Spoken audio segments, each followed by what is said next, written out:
अंशकालिक सहायक प्राचार्य व्याकरणम पूर्णिमा राम प्रताप संस्कृत महाविद्यालय वैगनी दरभंगा उपशास्त्री प्रथम खंडम प्रथम पत्रम संस्कृत व्याकरणम अस्मिन् विषये वाक्य रचना अस्ति।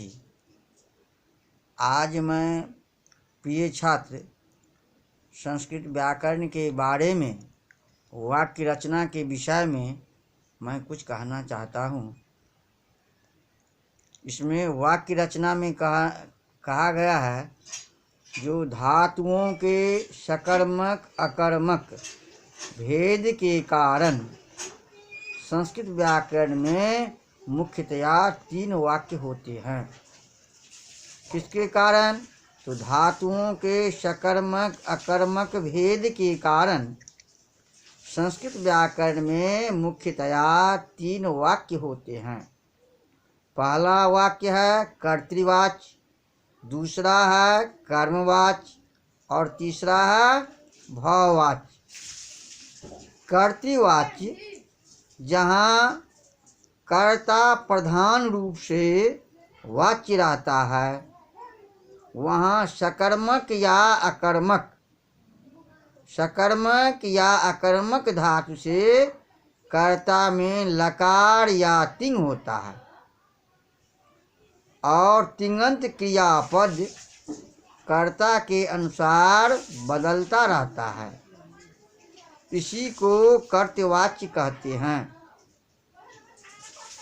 एक वाक्य में अनुशीलनी कारिका कहा गया है जो प्रयोगे कर्तृवाच्यस्य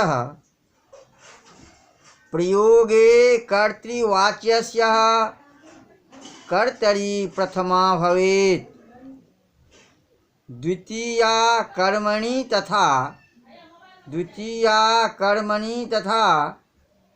क्रिया कर्तृ पदान्विता। अर्थात कर्तृवाच्य में कर्ता प्रथमांत, कर्म द्वितीयांत और क्रिया के पुरुष वचन कर्ता के अनुसार ही होता है।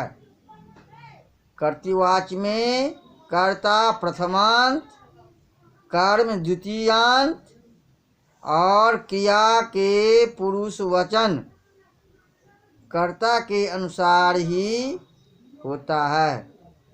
यथा रामः पुस्तकं पठति, राम पुस्तक पढ़ता है। रामः पुस्तकं पठति, राम पुस्तक पढ़ता है।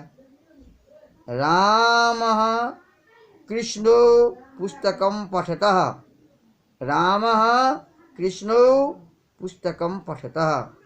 राम और कृष्ण ये दोनों पुस्तक पढ़ते हैं। इसके बाद है रामः श्यामः कृष्णश्च, रामः श्यामः कृष्णश्च पुस्तकं पठन्ति। राम, श्याम और कृष्ण पुस्तक पढ़ते हैं। राम, श्याम और कृष्ण पुस्तक पढ़ते हैं। एक छंदोबद्ध उदाहरण भी इसका दिया गया है जो रामाख्यम जगदीश्वरम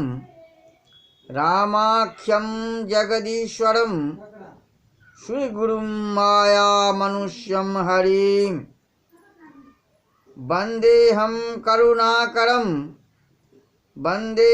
करुणाकरम रघुबरम भूपाल चूड़ामणि।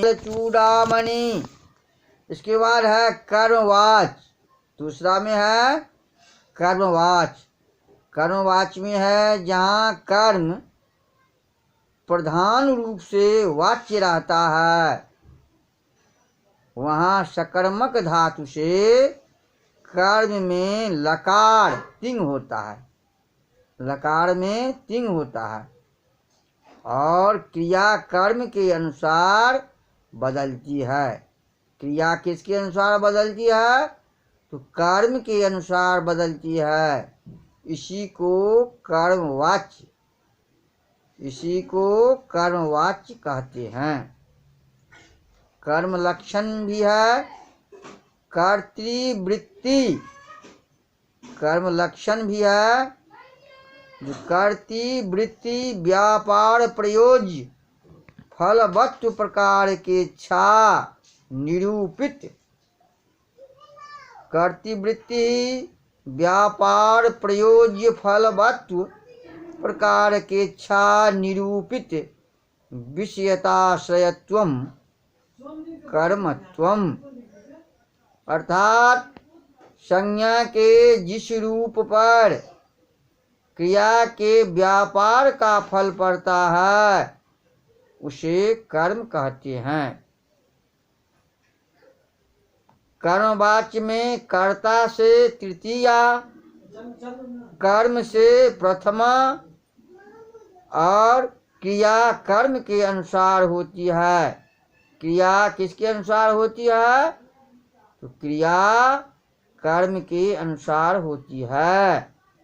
आज इसके बाद आज इतने ही पर मैं पूर्ण विराम देता हूँ।